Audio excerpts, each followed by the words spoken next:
little time, let y'all come on in, get to the getting to, get down with the get down. Hope everybody's doing good.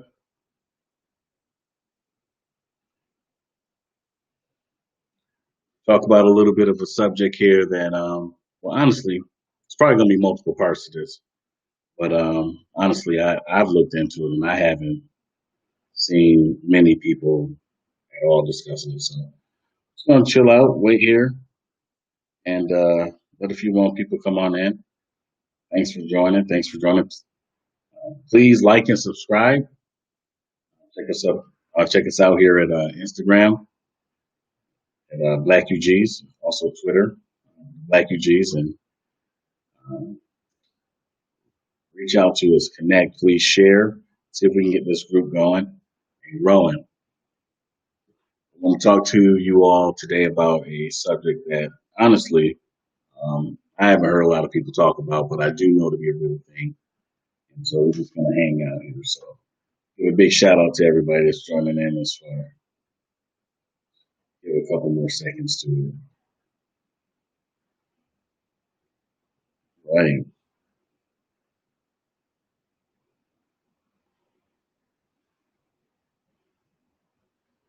I was going to get all gussied up for you guys, but quite honestly, once we drill down on this subject, I think you'll be able to understand why I didn't.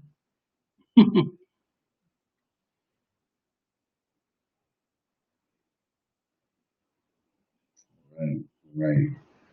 So we're a couple minutes in, and we're going to give a few more minutes. Anybody that may want to join in live.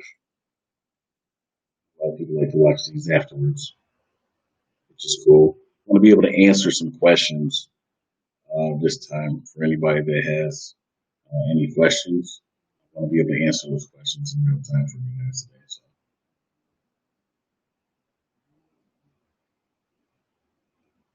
All right, so let's go ahead and drill in on this. Now, if you look at the title of the video, it's talking about re-entry shock, which is something that expats experience when moving abroad and then coming back home. It's not given a lot of coverage. A lot of people don't talk about this part. And I thought that I would go ahead and tackle that, especially due to some of us that may have come back and then got trapped due to the COVID-19 situation. Definitely want to not just be a resource, but also a support. Let you guys know, number one, that you're not alone, right? The isolation is real, and so you see in the topic, I was talking about coming down from the high of living abroad and the strain that that had on my mental health. And well, honestly, let me tell you, I couldn't even begin to articulate what all that means. Hey, Tammy, how you doing? Thanks for joining in. Please like and share. Get some people involved in here. And this is a subject that's very real. I mean, for all of you all that are aspiring to be expats that want to venture out beyond the boundaries of your home nation, there is a component of um, I think I would call it depression that happens when you come back to the States or back to your home country. Um, and it's a very serious thing. It took me a while to adjust. Relationships were strained. Um, Expectations not met, and honestly attempting to, as a father, to navigate that into myself and to make sure that my family was in a good headspace, was difficult and is difficult. And so I want to kind of drill down on what some of those things or symptoms are. Now, before I do that, I would like to talk about um, what my initial response was. First things first, I was confused. So what I did was I reached out to other expats, and that came back and asked them if they were experiencing anything similar to um, what I was experiencing, and what we as a family were experiencing. And each story, now I'm not going to tell anyone's story. This is the first video. I'm just telling my experience. I will have an interview with a friend that experienced this as well, to share his story. But initially, from discussing this with my peers, uh, they were indicating that they were having almost a mirror like experience with returning back to the States. And it was really mind boggling. And some had, some extremes, others were just kind of middle of the road, but nonetheless, the experiences were familiar and common. And this crosses, across cultural identities. This was black people, white people, Latino, like name the nationality, the experience was similar. And again, there's not really a phrase for it. They come up with reentry shock or repatriation shock or all these terms that hasn't really drilled down on it. But what I want to do is talk about the mental health aspect that I experienced. And so when we first came back, 'cause I was a couple times we left, came back, left again, and then came back. Okay. The first time that we came back, we were coming back from Portugal. We were hanging out over in Europe. We were in the south of Spain. It was amazing. We were in Portugal. It was amazing, and we just had a really excellent time. Now, the things that we were able to gather, I will speak for myself individually, that I was able to gather while traveling was a sense of peace, just a whole, like a settledness. I was okay, right? I inside, and I was not really shaken by um, what was happening in the world. Although I was, very conscious of what was happening in the world, I wasn't shaken by it. And this peace, the only word I can give it, um, was very deep. It was a very deep seated peace. It touched every aspect of my life. I was happy with my relationship. I'm happy with my family. I was happy with my finances. I was not just happy. I was really good. Very very satisfied. And I believe that I was able to receive that. How you doing? Raining in. How you doing? Um, I was very very satisfied with um, where I was in life, and also with where I was going.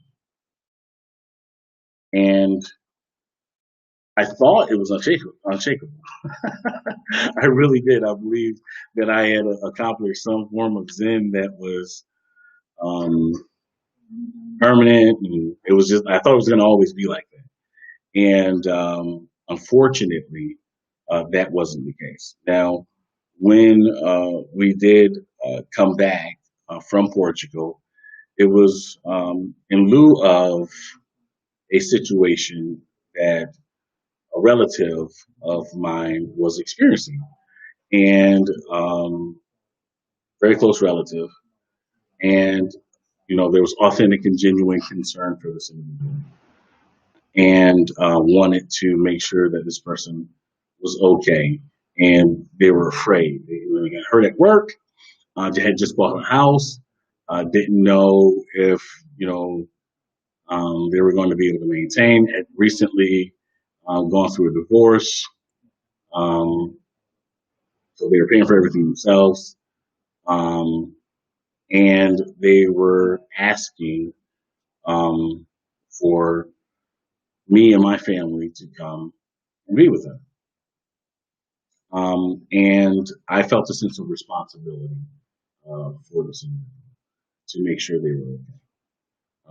Because other family members had things going on in their lives. I felt it was impressed upon me that it was my responsibility to ensure that this family member was okay. So, drop of the dime, we purchased plane tickets. Now, anyone that knows me knows that I don't deal in debt, so there's no credit card. These impromptu plane tickets were purchased with cash, and they were um, not cheap because they were, it was like an emergency. So purchased the plane tickets. Um, the situation for the living was supposed to be one thing. I was told it was one thing, turned out being another thing. And my God, the hurricane hit. It was bad. In fact, when we got there, it started off really nice. Everybody was, cordial and all that. Then um, it seemed like the peace that we were able to obtain um, was somehow an affront, and there began an attack on that peace. Um, any single little thing just to disrupt it.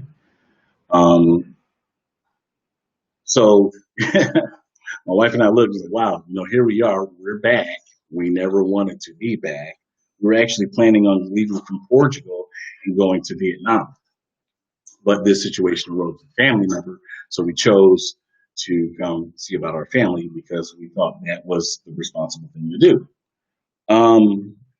Now, once we got back, found out the situation's not what it was. I mean, you just blew through thousands of dollars. You need to rebuild the kitty, not on you. So we're rebuilding the kitty, and yeah, it is tough. It definitely was tough. We haven't even gotten into the tough part. As we're rebuilding the kitty, there begin this taunting of sorts. You know, like, oh, kind of like, oh, you think you're all that? You're not. Let's diminish you and your children and your spouse, and for what? For what? So this campaign lasted about 3 months. It was horrendous. Now, mind you, at the time this was happening, I'm speaking to other peers who have begun to articulate that they were experiencing the same thing simultaneously. It was crazy. Um, we never discussed, even, being there with family. We came back. There was never, hey, let's sit down, let's go through and share your experiences. You know, um, we would try to show pictures. There would be like this air of, oh, okay, I don't really want to see that. We would try to share stories. It's like, let's change the subject. Just excited about what we've just experienced as a family. So clearly, the situation was like, okay, this atmosphere is toxic. Um, it elevated to a point, to where, I reluctantly had to go and sell all of my guns because I did not believe it would be a safe place to have my guns. I didn't think it was a healthy space for that. And anyone that knows me and my brother, we love guns. And it's like, I can't have guns here. It was that toxic. And so we decided, mutually that, this is bad. Maybe this is just our experience, but we have to get out of here now.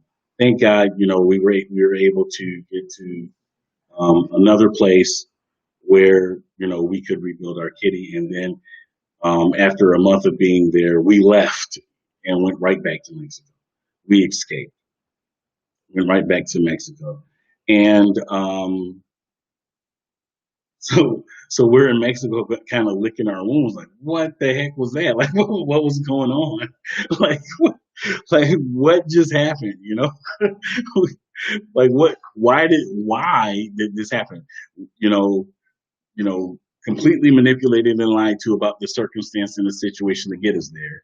Then once we were there, it's like, attack and destroy. Like, for what did we do? We didn't do, we were literally on the other side of the world living our best lives. But, for whatever reason, we got roped into this drama. And so, like, man, yeah, we're talking to peers and like, hey, this is what's going on. It's like, you know, kind of crazy. Like, what's going on with you? And then they're telling us their stories. And it's like the same type of really jacked up, um, encounters. Now, I see someone on Facebook posted, jealous. Like, honestly, I couldn't. I don't even know if it was jealousy. I don't really think it was jealousy. I honestly really don't know what that was, but I can tell you the effects. The effects were, long lasting. In fact, from that initial return home, we are literally, as a family, we are literally still licking our wounds. I am very, very, very conscientious of my family's mental health. Just like my wife is very conscientious of our physical health, I'm that way about the mental health. As she cooks a certain diet, and I make sure that we have a mental diet of a certain way. So we work in tandem that way. But honestly, I don't know what that was. It was absolutely bizarre. It was crazy. I didn't ask for it. None of us asked for it. We didn't need it, but we were treated like, hey, you're some, bum broke, you know, redhead stepchild type situation. It's like, bro, like you asked me to come here, and yeah, it was absolutely crazy. And in fact, to this day, again, it was a very, very close relative. I have determined within myself that the toxicity of that relationship knows no bounds. It won't change. I can't expect it to change because the person's a bit older. And honestly, I have personally positioned myself, well, listen, I will never talk to you again until I die. There's no need to. You have what you displayed, um, and what we experienced was so destructive and so vicious and so vile and so venomous for no reason. Now, again, mind you, we were on the other side of the world getting ready to go even further. Blessings and peace to you as well.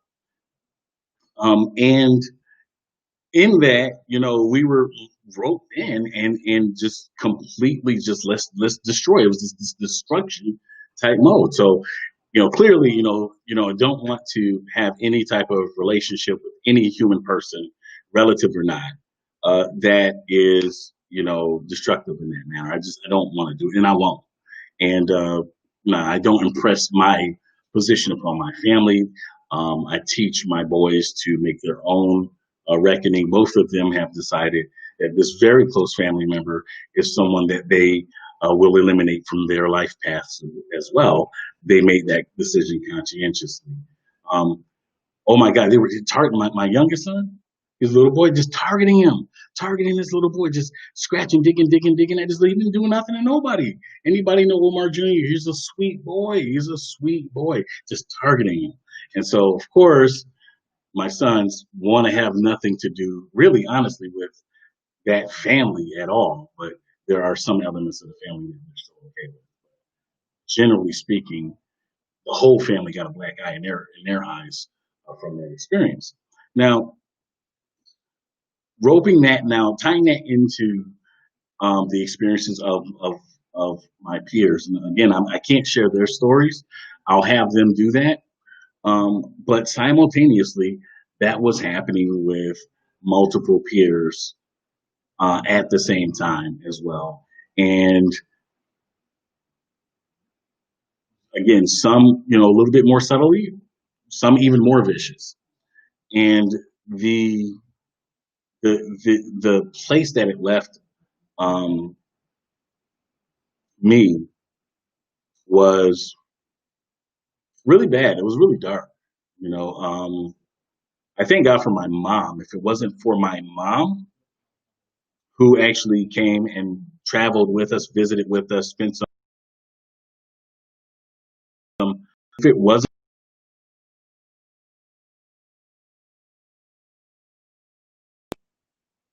because she helped me to process what I was experiencing, and she's actually, about a year ago told me to do what I'm doing now, to kind of get it out and help people. But if it wasn't for her, you know, I really would not have familiar connections. You know, but thank God she kind of helped me to realize that one person's toxicity, shouldn't be applied to everyone. Now, the place where it left me, mental health wise, honestly, this person was an authority figure in my life, and there was always it's always been a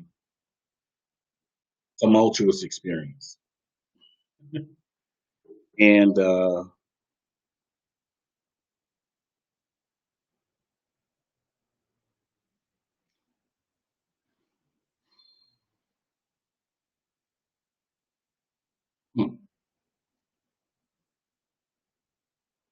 I had a tendency to seek approval from this individual.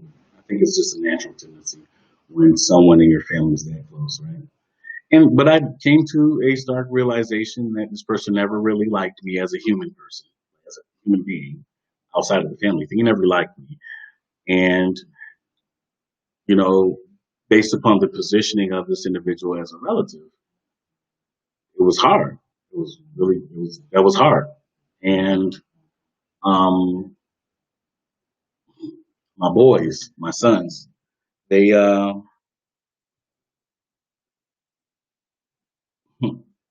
my sons, my wife as well, but my boys, man, they just kind of came under me and they healed me. My sons healed me. Dad, what you experienced was wrong, and it's toxic, and you're not a bad person, and they just kind of really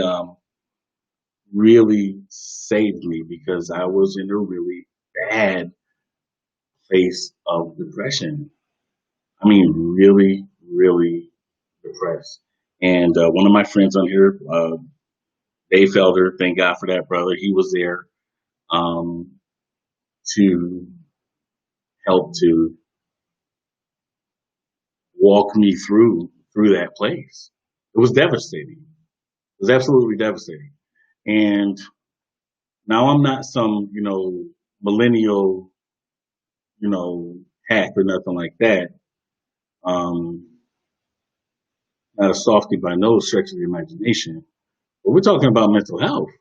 I'm able to communicate about that effectively and efficiently. Actually wrote a book on it. Look it up. And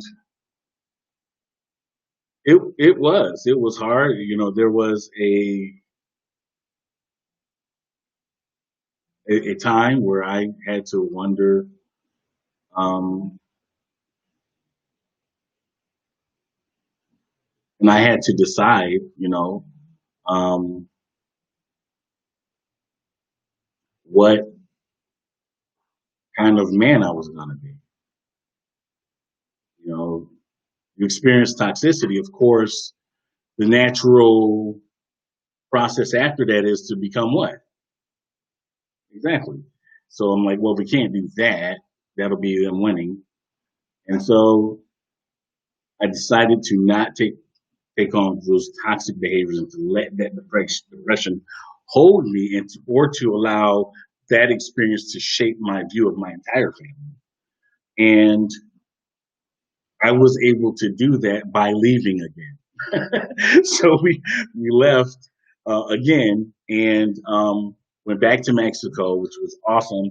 It was so needed, and in that place began to really heal. But the side eye of family was heavily there, and that mental strain was there. Now, when we went to Mexico the second time, my oldest graduated, and because of that, he wanted to, start his college career, wanted to be around his family, his cousins, and so I'm like, okay, cool, So we then moved back to Buffalo, this is West New York. We went back to Buffalo, and he was going to be going to UB. They have the um, program where free school for a couple of years, and so it was like, okay, it's perfect. This is wonderful, and a lot of family, a lot of relatives. Wonderful. Now, one thing about Buffalo itself, just by itself, is it's just major depressing. Actually, it's the third most depressing city in America, and it's really because of the weather. The weather's just abysmal there, and so we go back to Buffalo, and I'm like, man. Now I hadn't lived in Buffalo for years, and oh my god, the culture shock! It was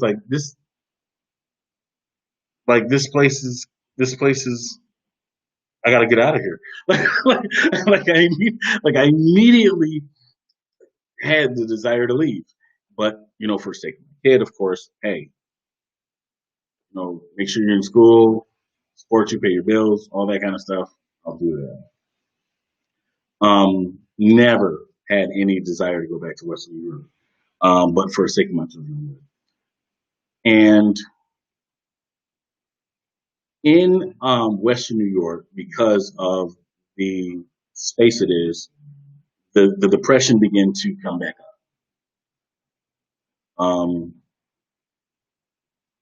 We were able to kind of hang out. We used to spend the weekends in Toronto. Thank God that Toronto's close. We used to hang out in Canada. That was a breath of fresh air.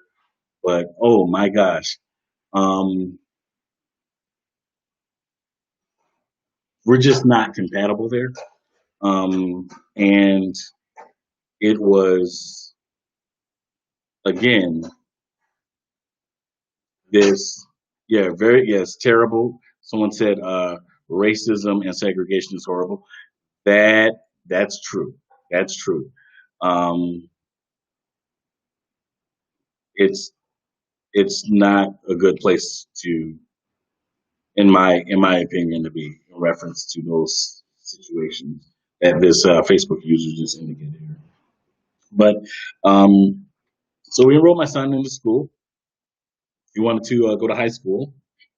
My youngest, um, he did that. Now, mind you, previously we homeschooled, and he just excels. So we went to high school, and now we were living in the area of Western Europe called Kenmore, and they were like, no one liked it. The kids they hated it. The kids didn't like it. My youngest made a couple friends. My son then decided after being in Buffalo that he did not want to go to school there because he didn't like the culture. So we're just gonna leave it like that. The culture of West New York. He just seen more, experienced more. It's a bit closed. He didn't want to do that, so we decided to do snowbirding, and go back and forth between the south and the north. Now, when we made that decision, everything was fine. COVID-19 hits. Everybody's locked down. I'm stuck. I'm stuck here. I want to. I want to go. I want to go back to Portugal. Um, Everybody in the family wants to go back to Portugal. We want to get out of here. We're stuck. Every country's like, if you're from the U.S., absolutely not. You guys won't even wear masks because conspiracy theories and pandemic and all of this stuff. Every country's like, nah, we're stuck. We're stuck. What do I do with that? Right? What do I do with that? How do you process? How do you how do you keep your mental health together in a situation like this? Now, mind you, I have pre-existing conditions. I've had a few scares, hospitalizations, and so quite honestly, I can't be messing around with no COVID. Okay, um, so while everybody else is going to hang out and, and having their COVID parties, my whole family is like, listen, if we go out, we can risk dad's life. Or, and so they've decided to shelter in place and only go out for necessities, mental health. Man, it has been a balancing act. I mean, each and every one of us, we evaluate ourselves and each other daily to make sure, hey, how are you? How you doing? You know, and making sure that we're in a good space and that we're healthy mentally because of the situation. And I think what's been a guiding light for us, and we'll be wrapping up pretty soon here. I think what's been a guiding light has been the hope and the prospect of getting out of here. Everybody's focused on setting everything up and maneuvering and posturing to bounce, be out, and not sure whether or not a return is in order for the future. I'm going to speak for myself. I can't speak for everyone. I can only speak for myself, but I have zero interest in ever coming back here again. Sorry. Don't mean I don't love America. I love America. She crazy though. She is crazy. America got problems. She got issues, and she like to cut people. Ain't messing with America. So that being indicated, um, I will be discussing this in more detail with a friend to kind of share their experiences as well. I do want every um, potential expat, anyone that's planning on leaving, um, to know there is a backlash um, to um, returning home and reentry shock. It is a real thing. It is a real thing, and it's just when you leave, it's like your perspective changes, and it's like no one here gets it. Like I try to have conversations with my family members, they just don't. It's like they can't hear you. Like they hear you, but they don't hear you. Or they just immediately remove what you're saying from the conversation because they don't have a point. They can't reconcile with it. So, and that's isolating. It's isolating. So, um, someone asked me, have I had, tried St. John's wort? No, I will. That's something that I can definitely give a shot. Online therapy. I do have a friend that's a therapist that I talk to. to just to kind of arrange my thoughts. I've been trained in therapy, so it's kind of hard um, because I know what to do, and it's just a matter of being encouraged to do it, right? So, but I do want you guys to know this: like, if you're gonna leave, you come back. It's not like happy reunion all the time. Like some people don't have the experience. Some people don't have that experience. I haven't met them yet because every person that I know, every single one that I know that came back had some variation of the reentry shock. People, reentry shock is real. So be mindful of that. Prepare your families for that. Prepare your mental health for that. And listen, um, thank God for you guys, man. And you know, please share. Please share. Share this with your friends. We're very close to reaching a milestone. We're almost at 250 members in the group. See if you guys can push to make that happen. I know we haven't done like a real big push, but I would really appreciate if you guys could do that. Get some more members in that are of like mind that may benefit from this. Also, subscribe on YouTube. That'll be wonderful if you can do that. We're got some pretty good views going on YouTube. My son, my youngest, he's starting to help us with videos, so I'm really excited about that because we're not technical over here, so we're letting the next generation take us. But listen, guys, I appreciate you. Tomorrow, I will be speaking with a peer of mine, and his story, actually, his experience was pivotal in us actually deciding to step out. And he was, definitely a good resource for us. And we're going to share. He's going to share his experience in reference to this subject, reentry shock, on tomorrow. So it'll be around the same time. I'll drop another heads up in the group as well. So thank you guys for joining in on this little brief chat. Thanks for your engagement. Listen, I appreciate your support. We love you too. I see that. Thanks so much, Dave. Uh, Hey, they said thanks for sharing this. I'm glad anytime. Try to keep it honest with you guys. Try to keep it thorough. You see, I'm like unshaved. It's not going to always be pretty and prim. We don't even move like that. You're going to get the real. It's going to be honest. I'm going to try to be careful, John, be respectful, but it's going to be honest content, guys. So listen, thank you, and join in tomorrow, man. Peace from the Black UGs.